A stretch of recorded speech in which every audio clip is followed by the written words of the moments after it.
911. Do we have any road supervisor that can come down to Meadow? 34S2 should be there.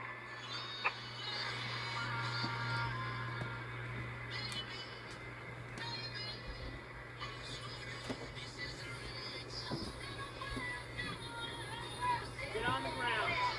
On the ground. Get on the ground. On the ground.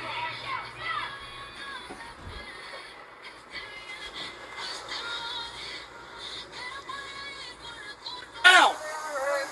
Don't do it. Don't do it. Don't do it. Get on the ground. Down. Down. Down. Down. On the ground. Get on the ground. Get on the ground. Get on the ground. Get on the ground! Get on the ground! On the ground! On the ground! On the ground! Put your hands out now! Behind your back. Good job. Lucky that lady was there. We got him. We got him.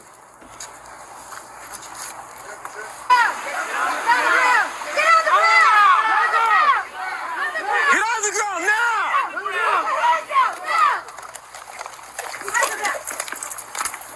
Good job.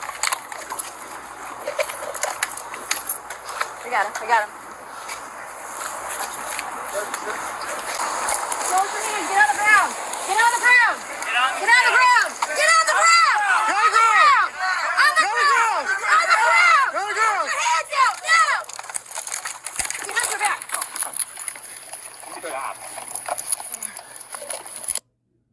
Well, luckily that one female officer was there to stand way in the back and tell everybody that he was caught.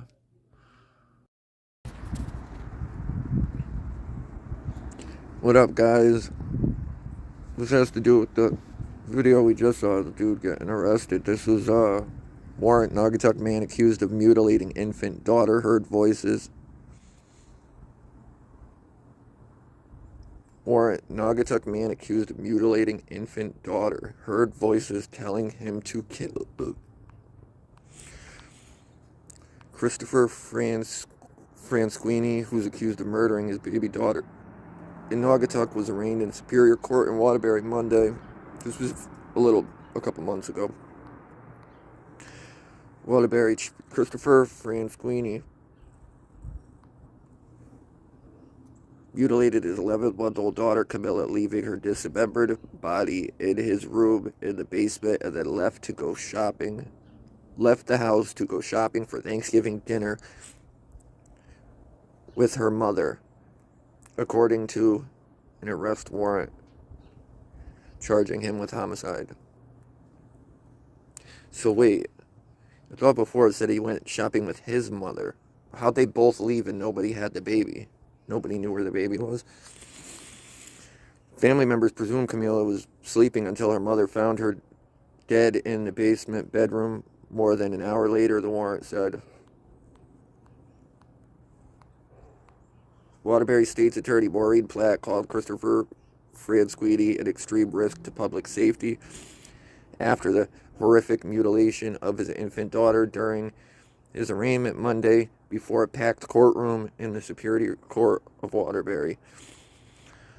Judge Joseph B. Schwartz ordered Francisquini's bond held at $5 million in his daughter's homicide. The judge also increased the bond to $1.3 million for several other pending charges from 2021. And more arrests he racked up on the day his daughter was killed, and on Friday when he was taken into custody. Francisquini was remanded to the custody of the State Department of Corrections since he allegedly committed the homicide while on special parole. I agree you pose a uniquely significant flight risk, and that's compounded by the amount of violence, Schwartz said, before ordering Francisquini held on a total of $6.3 million bond.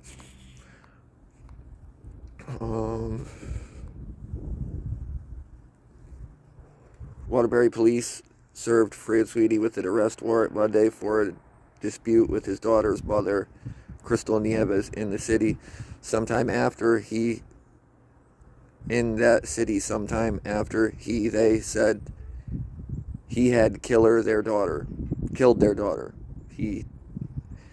In that city sometime after they said he had killed their daughter. The woman told police during an interview after her daughter had been discovered mutilated that Francisquini was diagnosed as bipolar and sometimes hears voices in his head, according to the warrant charging him with breach of peace and criminal mischief. During the arraignment,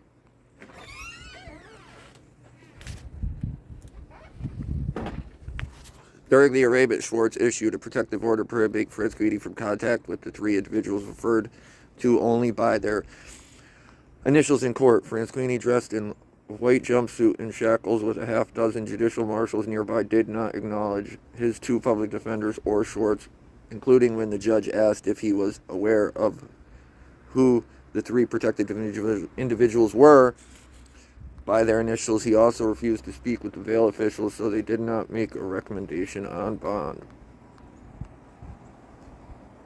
Platt argued for a $7 million bond on the murder case alone, in addition to upping the bonds for each of his other pending cases to $500,000. This involves the death and horrific mutilation of a child 2 weeks before her first birthday. Platt told the judge he poses an extreme risk to public safety. Platt also pointed out that Francisquini fled and remained on the loose for 2 weeks. He failed to appear at any of his pending cases, cut off his ankle bracelet, and refused to be fingerprinted when he was processed for arrests, she told the court. He's an extreme flight risk, an extreme risk to public safety, she added. Well, at least they're not wrong this time. Seems like they say that about everybody. Doesn't matter.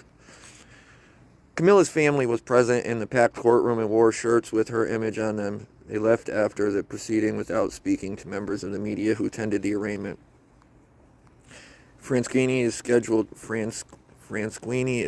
to appear Tuesday in State Superior Court in Bridgeport on charges of failing to appear in court. He will then appear Wednesday in State Superior Court in Milford for failing to appear on charges out of that jurisdiction.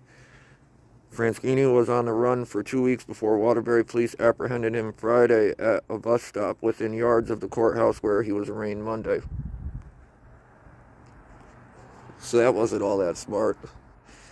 Naugatuck police alleged that in the warrant that the 31-year-old strangled and stabbed Camilla, dismembering her body in their Millville Avenue home November 18th before he took Nieves to Waterbury, where they wound up in a PetSmart parking lot. During an argument in the parking lot, Francisquini destroyed both of their cell phones and cut off his court-ordered electronic tracking in a move authorities believe was to avoid detection. I mean, yeah, obviously. What pointed to that, guys? Naugatuck Police Chief Colin McAllister said during a news conference days after the killing. Nieves told police she got home from work around 10 a.m. when she thought her daughter was sleeping upstairs, according to the warrants. As soon as she got home, Francisquini told her they had to go to Walmart to buy food for Thanksgiving. And when she said she wanted to change clothes beforehand, he told her, "Don't touch the room. I'm going to clean when I get home," according to the warrant. But she never said, where is the baby? Like, is there other people home? I don't really get that part. She reported that Francisquini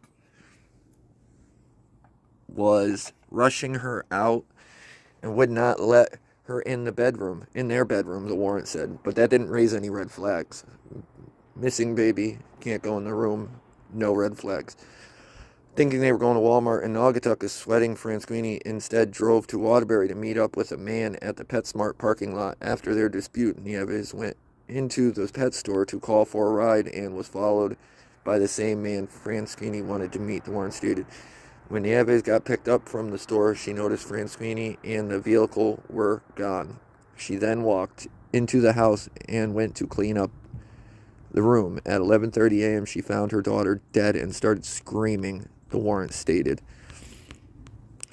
In Francisquini's arrest warrant, police said they found the child mutilated on the floor among small pools of blood.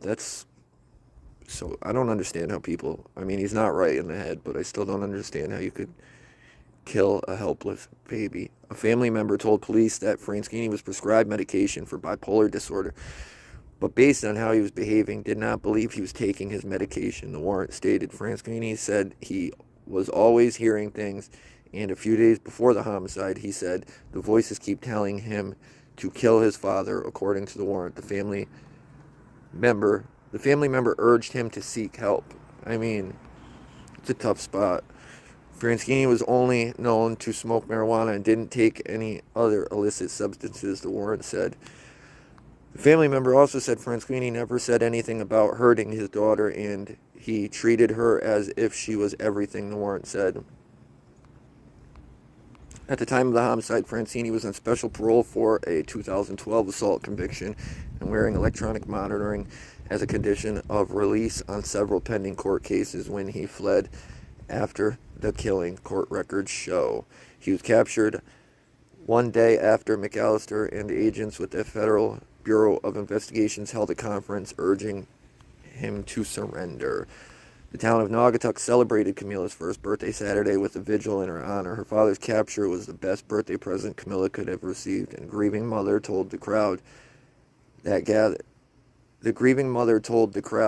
gathered on the village green. A grieving Nieves buried her head in her sweatshirt, sobbing as she was consoled during a recorded rendition of Amazing Grace. Several of Camilla's family members wore t-shirts showing the child with angel wings spread behind her. Every day you see your daughter, and one day it just stops, Nieves said during the vigil. I don't know how I'm going to do it, but hopefully one day things will get better. The killing has prompted state child advocate Sarah Egan to investigate how Francisquini was being monitored while on special parole and released on $375,000 bond.